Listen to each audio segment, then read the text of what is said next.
கந்தன் காலடியை வணங்கினாள். கடவுள்கள் யாவரையும் வணங்குதல் போலே கந்தன் காலடியை வணங்கினாள். தந்தை பரமனுக்கு சிவகுருநாதன், தாயார் பார்வதியின் சக்திதானே வேலன், சிவசக்திதானே வேலன்.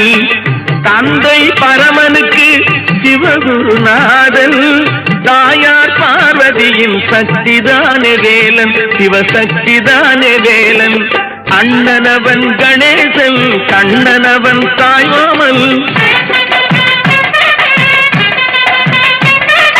அண்ணனவன் கணேசன், கண்ணனவன் தாய்மாமன்.